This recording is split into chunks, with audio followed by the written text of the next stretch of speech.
Come in. Welcome. I'm E.G. Marshall. What is your pleasure this time? How about a little murder with mystic overtones? Not to mention a most unusual motive. Why do men kill? In the ordinary way, for money, for power, for women. And then we have those who kill for revenge, or out of jealousy, or because they are consumed with hatred, or driven insane by emotion. Moving along, we even have those idealistic spirits who will kill you for your own good, because you are too obstinate to accept their religion or their way of life, which they insist is better than yours. With all of these, we are more or less familiar. But did you ever hear of a man who was killed because the murderer wanted his talent? You're about to. Don't kill me. I'm sorry, Fred. I really don't want to. I have money. Take my money. I don't want your money. I'll resign. You can have my job. You can have a great career. I said I was sorry. I'll give you everything I own. It's not enough. It's not enough. But I'm rich. It's not enough. Well, what do you want? I want everything you are. Everything you are.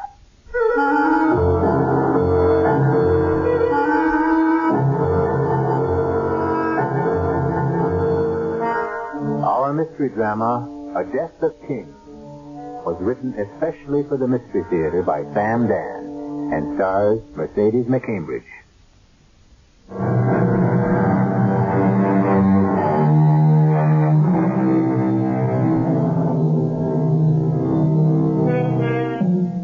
His name is Frederick Sparling, and you'd never notice him in the crowd. He's not much to look at, middle-aged, stoop-shouldered, nearsighted.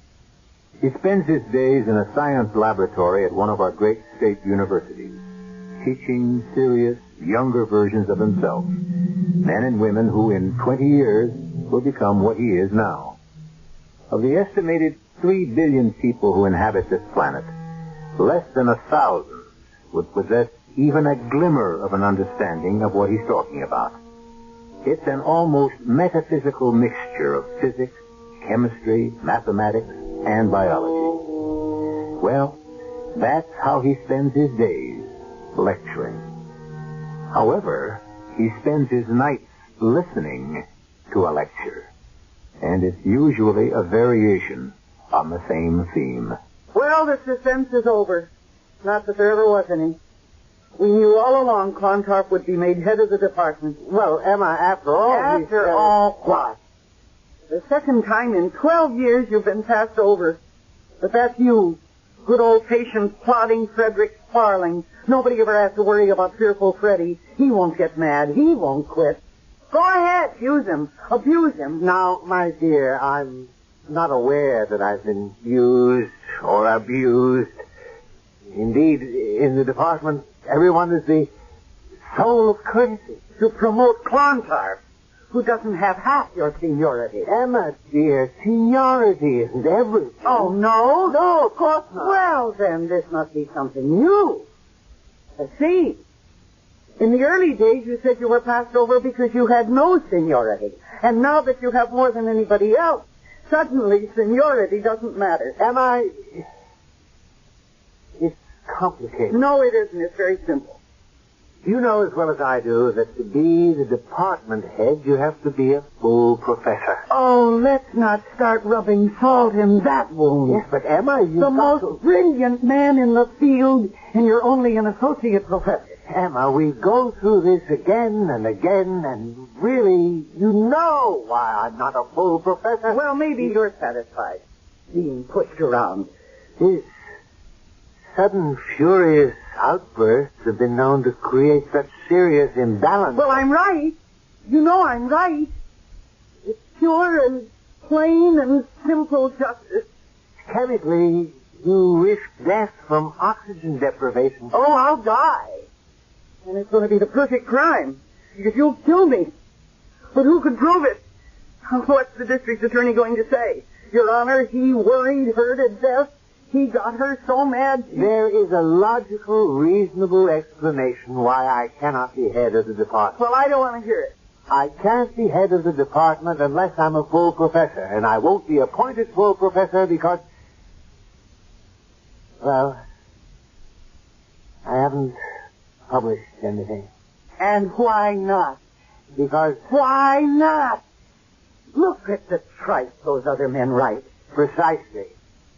And I won't publish unless it's something meaningful. Meaningful? Why, the work you're doing... I refuse to publish, to set forth certain... Why? Why? I'll tell you why. I've been conducting experiments that I would never say this except in the privacy of my own home and to my own wife. I realize how this might sound to strangers. But I am now at a point where I have gone beyond the limits of present scientific knowledge. Well, aren't you going to say anything? What do you want me to say? I know how that must sound, as if I'm insane. How can any man presume to say that he knows more than... If it's true, why shouldn't he say it? Is it true? Yes. Yes, I'm afraid it's true. You're afraid? Why are you afraid? Because no man should know what I know. But you do know it. And that's why you should publish. No. No, never. I'm afraid that if I published what I know now, it could very well mean the end of the world. I don't care. What do you say? Oh, you scientists. You always talk like that. It's so ridiculous. The world goes on. Yes, but this... If you're afraid you can destroy the world, don't let that stop you. What good is the world to me? Or to you, the way things are now? You're becoming the laughing stock of the college, and I'm becoming a dowdy old hag. And I'm not even 40. Oh, now, my dear... Now, my dear, what? You're the world's most brilliant scientist. Oh, well, I wouldn't say that. Well, I'd say it. You should have recognition. You should be internationally famous. Well, there are people who know about me. Well, what about me? I want some fun in my life. Some excitement. I want to stop squeezing dollars and hoarding pennies. I want to meet interesting and important people. I want you to start publishing. Is it possible that you don't understand? I told you, if I were to publish my findings, it could very well mean the end of the world. Who cares? As long as you get credit for it. What? What's this? Who's calling us? I mean, it isn't as if we were somebody. Now, Emma, we are important. Everyone thinks highly of us. Are you kidding?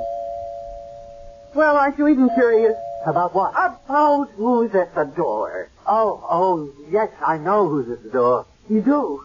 It's Alex. Alex? Alexander Thornhill.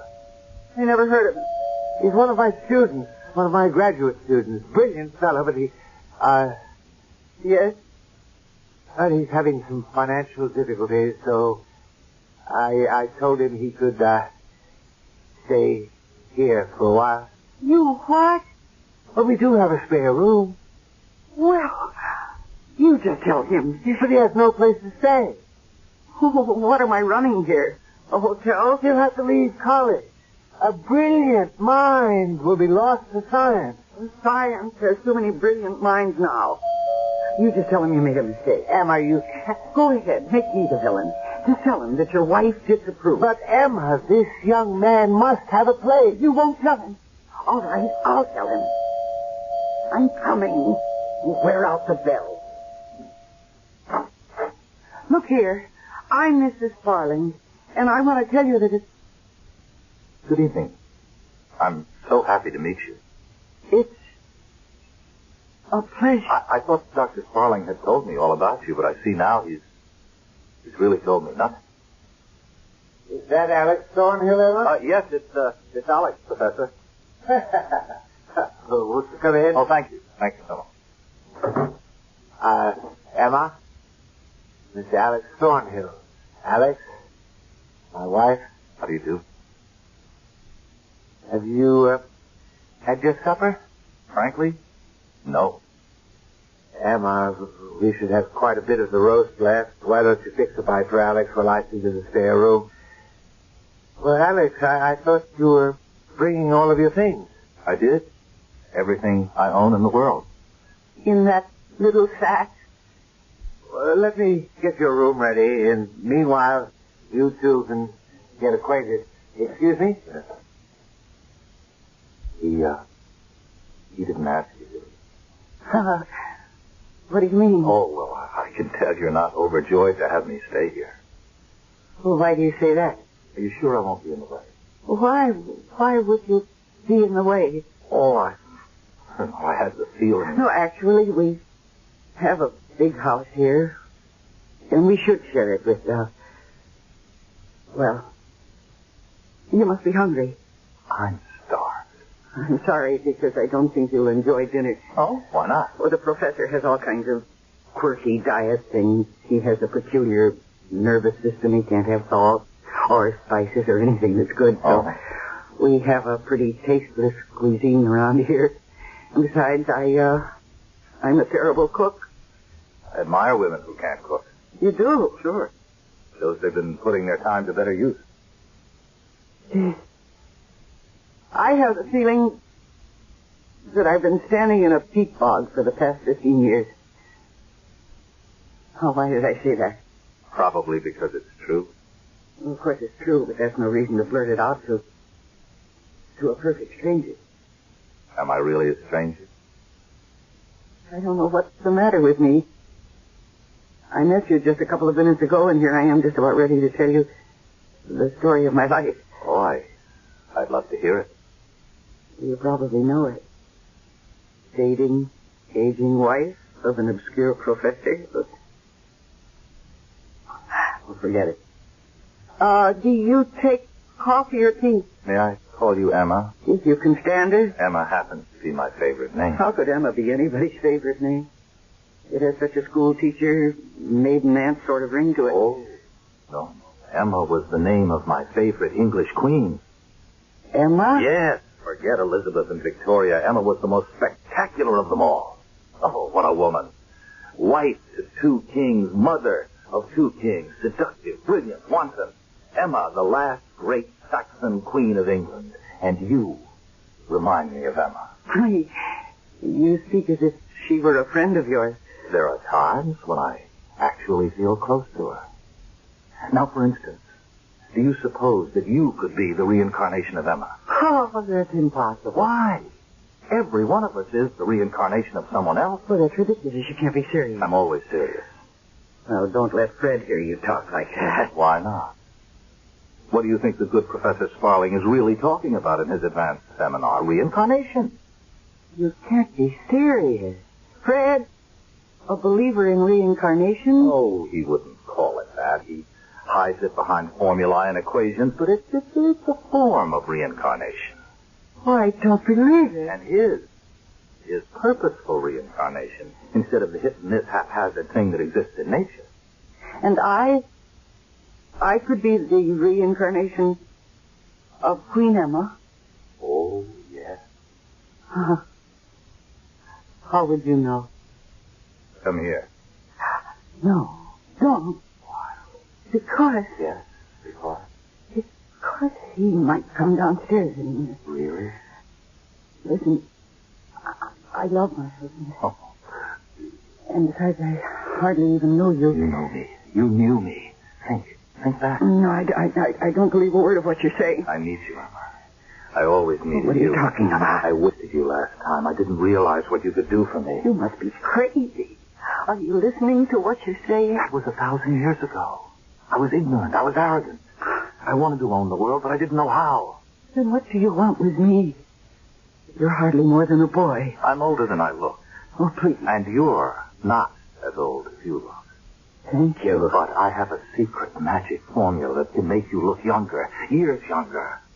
What's that? Just come here. But You don't have to talk. Alex. Now, look at yourself. Look in the mirror. Look at your eyes, your face. If Fred finds out, it'll kill him. I know, my darling, but it's necessary for him to die in any event. Die? Fred has to die? Why? Why does he have to die? Because we shall be compelled to kill him.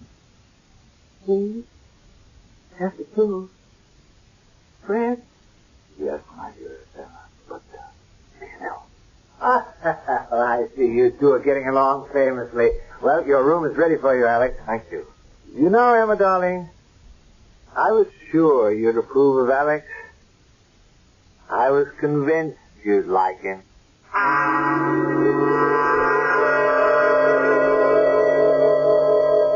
The amenities, the niceties, the small talk that makes up so much of the ritual of our lives. I was sure you'd approve of him. I was convinced you like Alex. If the good professor only knew how much Emma approved of and liked Alex. You may find out when I come back shortly with Act 2.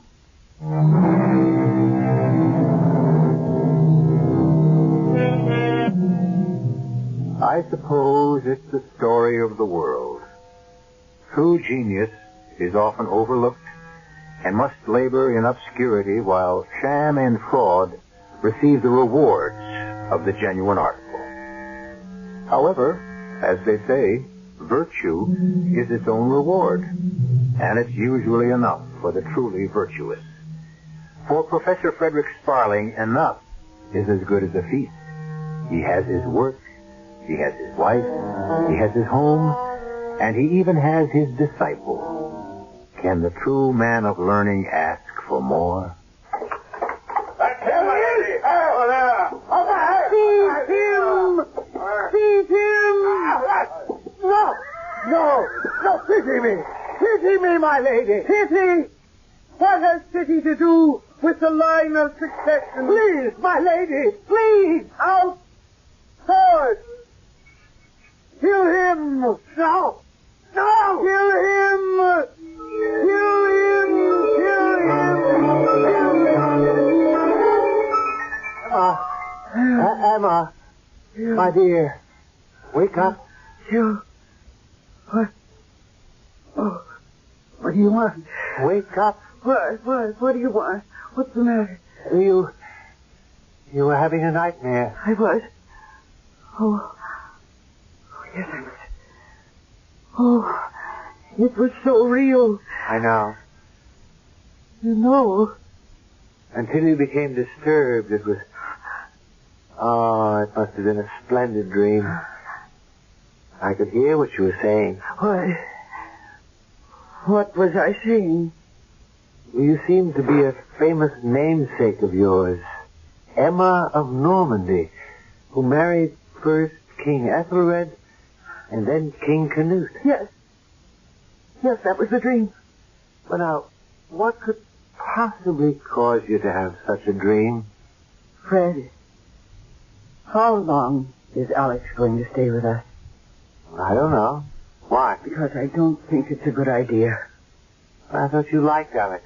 I do. A young person about the house seems to make things more cheerful. Young person? It isn't as if we were ready for our Social Security. Well, we're matured, settled. Fred, how long do you want him to stay? But he practically pays his way. He makes himself useful about the house. He fixes things. Fred, please. I would rather that he left us. Why? What objection can you make against it?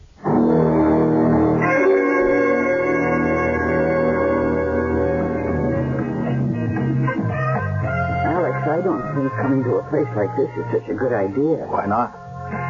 Well, really, we shouldn't be seen together. Who's going to see us? When is the last time you went out dancing? I don't remember. When is the last time you had any fun? I can't remember. Alex, I want to tell you something. Do you want me to leave the house? How did you know? Because you're being Emma. Queen Emma. Oh, please, Alex. Don't you see how your life runs parallel? She was also married to a Fred Sparling, except his name was Ethelred. Ethelred the Un... Oh, that's nonsense. Why? Well, how can it be anything else? His world fell apart, but not hers. She knew what to do. She prepared for the future. And so when her husband died, providentially, they say she may have had a hand in it. Why are we talking about this? Is it painful? People don't die. Oh, now I know you're crazy. The outer shell, the hull, the husk, that wears out. But what's inside can never be destroyed. Please take me The home. genius of a Da Vinci, a Beethoven, the evil of a De Medici, what happens to it? It goes on living. It finds itself another shell, another husk, another covering, another temporary shelter. You can't prove that. Do I have to? Doesn't it make sense? You could have been Emma. Emma of Normandy. I am not the kind of woman who leaves her husband. Even if you're unhappy. I'm more than just unhappy. I'm frustrated and I'm bitter and Oh, what's the difference? I made a vow. So did Emma of Normandy. If I hear one more word about Emma of Normandy, I'll walk out of this place. Oh, I'm asking you. Just look around you. Look at all these really attractive girls. Some of them are half my age. Look at how they're looking at you so boldly and invitingly. Why do you want me? Oh, I know your problem. You're afraid this is just a lark for me. And when it's over, I'll walk out on you. Well, won't you? No, I couldn't. Because after Fred is gone, I'll need you more than ever. Why do you keep saying after he's gone? Because he has to go.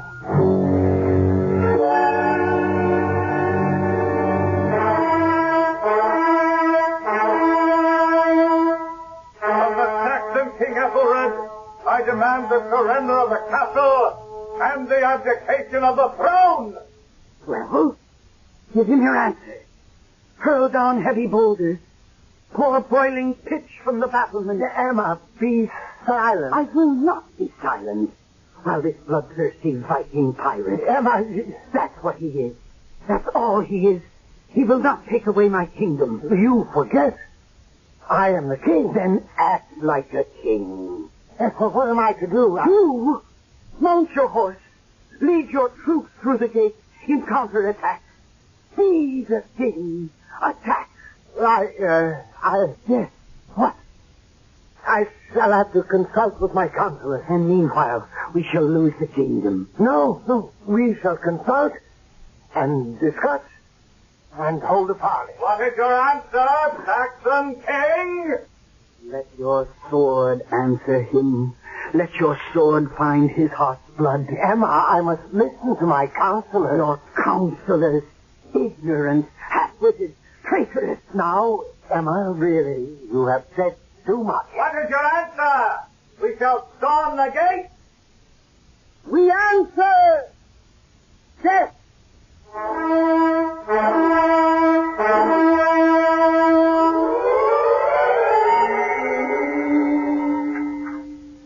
But, my dear Emma, one simply does not make a sharp 180-degree turn and just change the direction of one's life. Well, one does, if one's life depends on it. Emma, my dear, I think you've put some salt into the soup. Oh, Fred, we have to break out of here. This house... But this house is our home. It's our castle. Don't say castle. But we simply cannot pick up and leave. Why not? Well, for one thing, I would have to consult with some people. Consult? Why? Whose business is it but ours? And I want you to stop teaching. Stop teaching? How could I do that? It's very simple. Just resign. I'll type a letter for you. Hey, well, what would I do to earn a living? You could write. About what? About the things you know. Things no one else does. Those are dangerous things. Good. And the whole world will want to read them. What I know, in the hands of an unscrupulous man could... Well, he could own the world. How?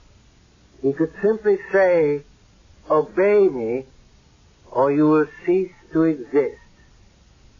Then why don't you say it? Because I can't. Why can't you? Because I can't even explain it. Try. No, don't you see? A man isn't just what he knows. What he knows is a dynamic part of everything that combines to make his personality. This knowledge is only a part of me. There's the rest of me.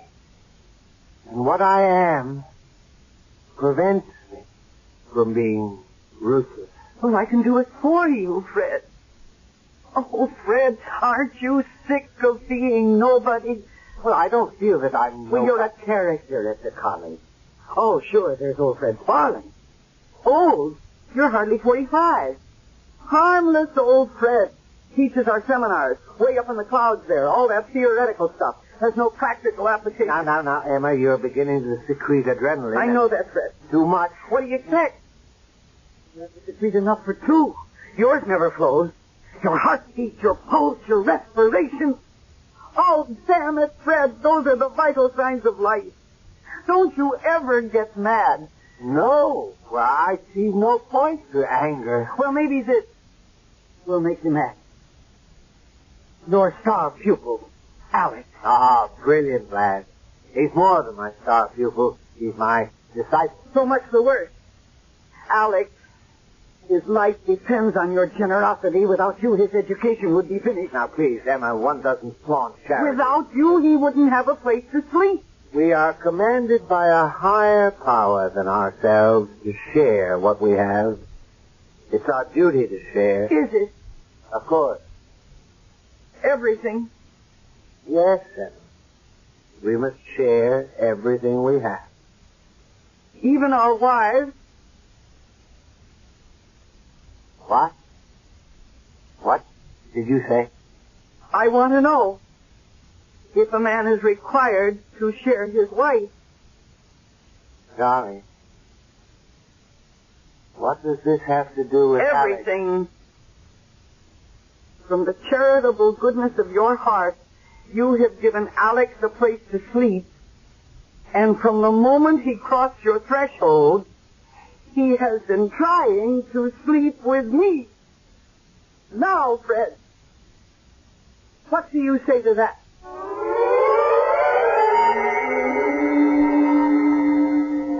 There are an infinite number of replies a man can make when his wife says what we just heard Emma say. I'll kill him. Or he could say, I'll congratulate him. He could say, well, that's gratitude. Or he could say, you must admit my friend has excellent taste. Who knows?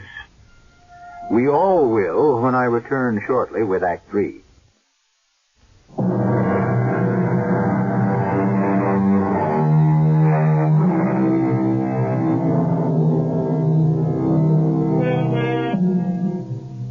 While certain primitive tribes consider women as communal property, and the greatest honor you can show a man is to accept his wife, this custom is not true of our own society. Or at least, we don't think so.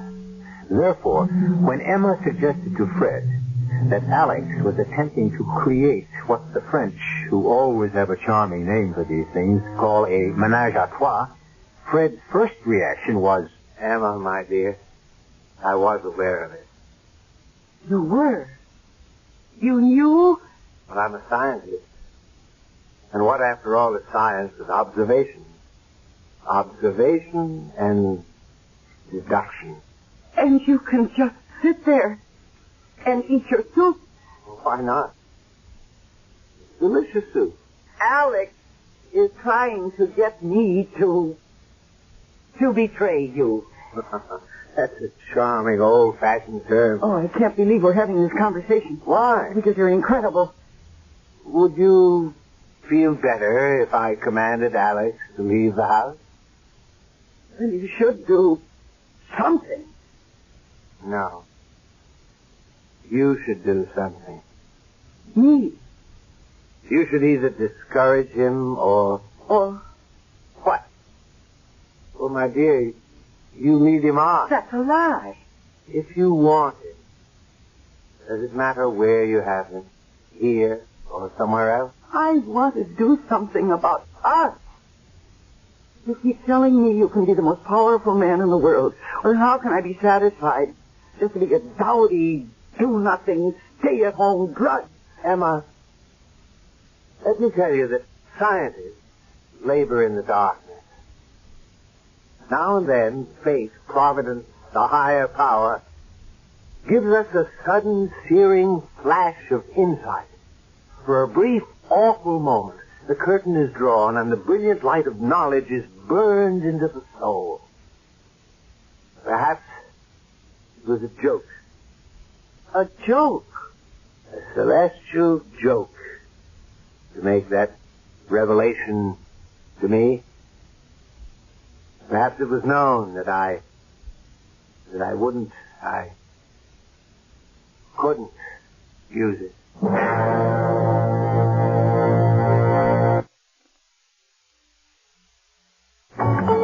You look beautiful tonight. He's saying you'll convince me. You know what a woman needs to make her beautiful? She has to be secure in the knowledge that a man loves her. I always knew that Fred loved me. He doesn't count. I said a man. I know what you're saying. And I know what you mean. And I believe you. You sure it isn't the wine talking? It's me talking. Emma Sparling, formerly Emma of Normandy. Ah, do you really believe you were Emma of Normandy? You were the one who convinced me of it originally. But does it matter if it's true or not? I feel like Emma of Normandy. Then you know what we have to do with Fred. Leave him. Break out of here. That's right. We can go anywhere in the world. Anywhere you say. Wonderful. Now could I ask a question? Money.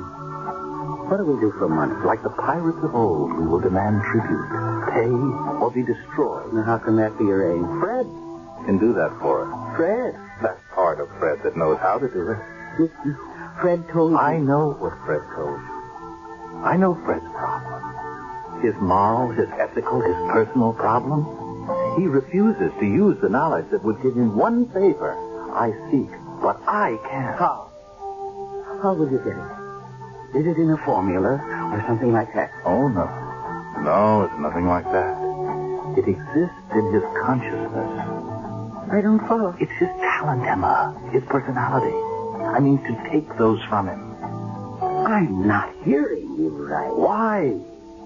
We can transplant a heart from one body to another, a kidney, other organs. Why not? A talent transplant. Talent is what? It's a quality. People have it. It exists. It can be removed. How do you know? Fred told me. Fred showed me. He showed you? Yes, in the lab. On animals. Oh, I don't believe it. Listen. We have made vicious dogs out of calm dogs, smart dogs out of stupid dogs, and the other way around. But that's unbelievable. The mentality, the personality. He knows how to isolate those forces and transplant them. How? By surgery? How could you ever perform an operation? It's psychic surgery. I don't believe it. What will happen to Fred after you... He'll be dead. But that's murder. That's freedom. Freedom for you and me. He's a fool. He has unbelievable powers. This psychic surgery is the least of them. He could rule the world. He has scruples. I have no scruples. Now, what do you say? I say, when?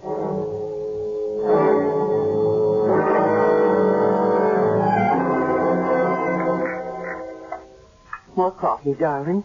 Oh, yes, I think so. I don't understand why I should feel so drowsy. Maybe it'll wake me up. Here you are, Fred. I have some papers I really should go over this evening. Alex. Yes, Professor? We really should check the results of those experiments. If you're feeling up to it. Oh, yeah. I'll be perfectly all right as soon as I finish this coffee and, He's out. Yes, but a bit too deeply. You put too much of that. What should we do? It's all right. He'll come around. We only need him to be semi-conscious. How are you going to... Hand me those needles. No. One at a time. Mm. All right. Now, cut away his sleeve. Yes. Yeah. All right. Careful. Good. Now, swab his arm with the alcohol. And let me just plunge home the... There. Alex, I'm frightened. Oh, please, it's too late now. Hand me the needle on the other end of that wire. Is it like a blood transfusion? No. How can it be a blood transfusion? It's not a tube, it's a wire. Here, swab my arm with alcohol. Yes. And hand me the needle. Be careful. I know how to do this. And you told me that Fred will be dead afterwards. Won't the police... Don't worry, the doctor will see only natural causes. Heart failure, shock, no way to prove murder. Now, get that little box that I hid on the shelf. Quickly.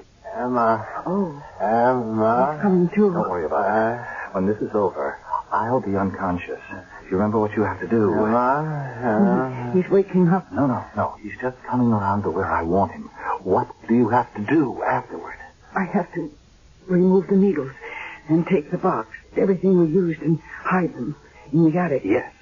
Then I call the doctor because both of you will be unconscious. You will tell the doctor that we collapsed. Yes, that's right. And that's all you'll do until I become conscious again. Yes. Now, how long will that take? A day, 2 days. Alex. Oh. Alex. What are you doing? I think you know, Fred. No, don't. No, Alex. Turn up the volume, Emma. What? The middle knob on the box. The middle knob, that one. Yes. Turn it up. Emma, don't. Turn it. It won't do you any good, Alex. Don't kill me.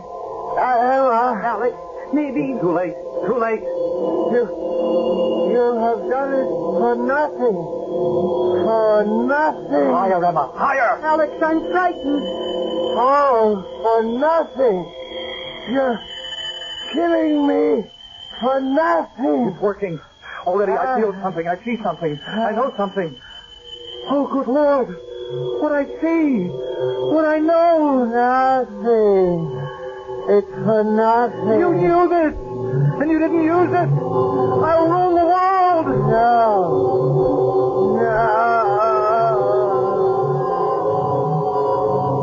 Alex, is he dead? Emma, we own the world.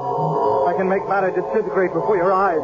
I can make it happen just by thinking. No one can stop me. We will rule, Emma, the way we once did. But this time, forever.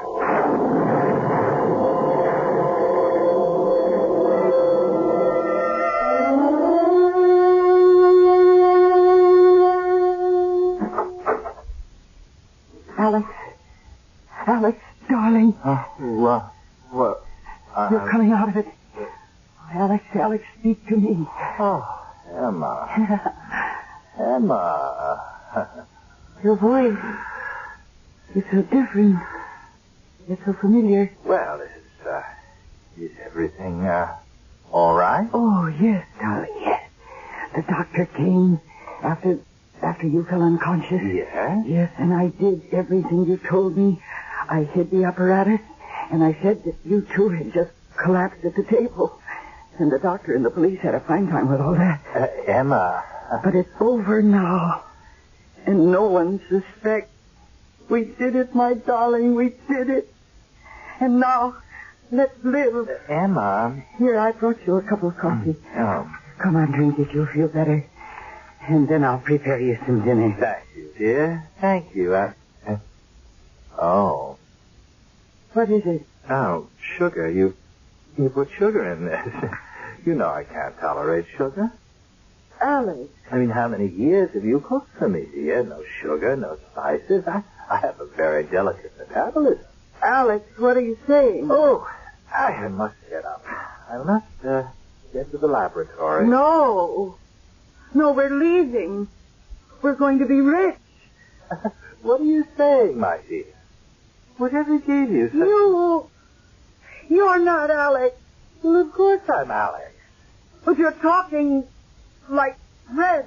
Well, I must talk like Fred, and then think like Fred, and act like Fred. But you said if you transplanted his talent... Well, yes, I have his talent, but I also have his personality. You see, I am Fred. Oh, no. We'll be happy here, and I'm very happy with our work, our home. What more could we ask, Emma? Call yourself a king. A king. What are you saying? You are a fool and a coward. Emma. I never want to see you again. I'm going to him. Let go of me. No, Emma, no. I must take you to a doctor. I want the pirate. The Viking pirate. We could rule the world. Yes, dear, I understand. Now, I'll take you to the doctor and you'll feel better. Help me find my Viking pirate. Yes, dear. Of course I'll help you.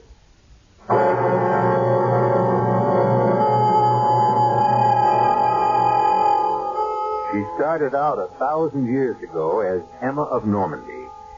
That was the first time she married Ethelred the Unready and left him for the Viking Canute. And she's been leaving him ever since. But this time, for the first time, she has both of them in the same body. Where can she go from here? We'll have to wait a couple of 100 years to find out. You only have to wait a few moments, however, for me to return with more.